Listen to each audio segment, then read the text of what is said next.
We are, in fact, earlier today, I spoke to Shiv Sena MP Milind Deora. Listen in to what he's told us.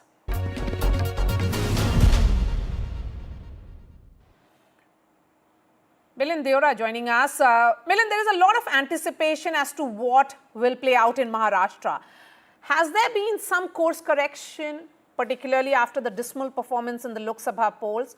And what do you think will be the impact of these surprise Haryana results on the upcoming elections? Well, I think Haryana was certainly a sort of an encouraging result for the Mahayuti. What happened, Maria, it's important to understand that firstly in Maharashtra, if you look at my party, the strike rate was actually much better than people had expected us to perform. People had thought that the newly formed Shiv Sena, if you will, would barely cross 2 seats, and we got 7 seats, and we fought much less seats than, let's say, our closest opponent, the UBT faction. The narrative that was played out in the Lok Sabha elections was unfortunately something which was full of lies. It was essentially to mislead the public into thinking that if Narendra Modi ji became Prime Minister of India again, the constitution would be changed, reservations would be stopped. All of this, as we know, was just plain simple lies. That narrative, or should I call it a fake narrative, has been busted in Haryana. And therefore, it gives us all more hope that the Mahayuti will come back to power and score a hat-trick in Maharashtra just like we did in Haryana. You know, the Samvidhan Khatre mein hai, that narrative which was built by the India bloc, and also the reservation of Dalits will be done away with, did cost you seats in Maharashtra. Just 24 hours back, the Shinde cabinet has made a series of announcements for the OBCs and the SCs. Are these aimed at their consolidation, or, and also, isn't it coming too late? No, none of these are things which are new or unexpected. These are all issues which were in the pipeline for a long time. Look, every government makes faster decisions as the code of conduct is likely to come into effect. That's just the nature of politics. And that's, I guess, one of the reasons why we need the one nation, one election policy. But all these were issues which were already on the in the pipeline. They were being debated, discussed within cabinet meetings by bureaucrats for a long, long time. So none of these are related to the election. But yes, the government will obviously want to announce them before the code of conduct comes in.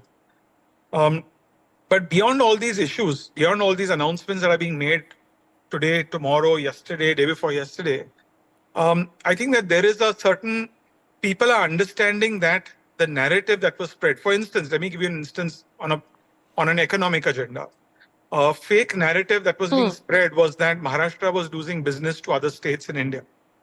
And that was actually true during the MVA government's time. At that time, traditionally Maharashtra has been the #1 state in the country to attract foreign direct investment. During MVA's time, it fell down to #2. One of the reasons for that, by the way, was because, if you recall, a rogue policeman was going outside homes of industrialists, planting bombs and trying to extort money from them. And the chief minister at the time was giving that police officer a clean chit on the floor of the assembly, saying, don't compare him to Osama bin Laden. You're bound to lose investments. You're bound to see a flight of capital when you do things like that. When the political leadership is supporting extortionists, not industrialists, not entrepreneurs, not traders, you're bound to see a flight of capital. And that's what happened. And as a result of that, Maharashtra fell to #2 in terms of attracting foreign direct investment. Today, I'm happy to state that we are back to being the #1 state to attract foreign direct investment. Today, the largest port in the country, which was being opposed by the UBT, the Bhumi Pujan has happened by the Prime Minister. It will be the largest port in the country. The infrastructure that we're seeing in this state is unparalleled. I invite people from outside Mumbai who haven't been to Mumbai in a long time to come and see the transformations that are underway in Mumbai and Maharashtra. So that narrative is being busted because people are beginning to see things on the ground. Okay. People did buy into that narrative for some time. they did think that this might be true. But now that projects are being executed, not just the Bhumi Pujans, but the actual completion, that is beginning to change. And people are now realizing that they were misled and that it's time to re-elect this government again. Okay, I would like you to respond to this question as someone who has spent most of his political career in the Congress. As a former Congress leader and now as the Sena MP, the BJP under Prime Minister Modi believes in constantly improvising its script. There is course correction, of course. But the Congress doesn't do that. Have they lost the momentum then that the India bloc had immediately after the Lok Sabha polls in the month of June, July? Look, we are in a situation in India which is very unique. We are in a situation in India where the BJP, despite coming to power for 3 consecutive terms, which is historic, and it hasn't happened since Jawaharlal Nehru, I think 53 years ago.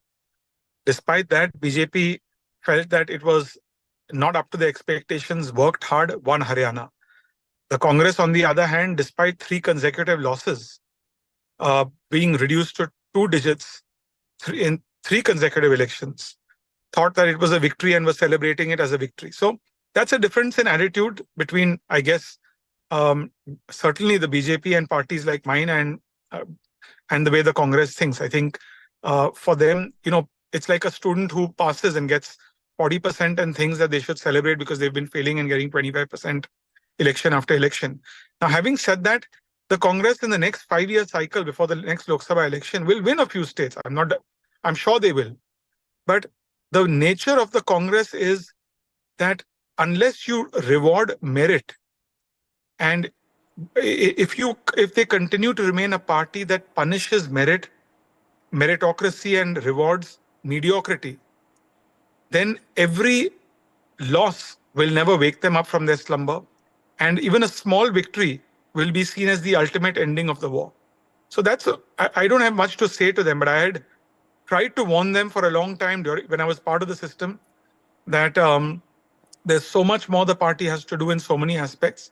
All I can say is I wish them well. All right, Milind, Deora, Shiv Sena MP there. Thank you so much.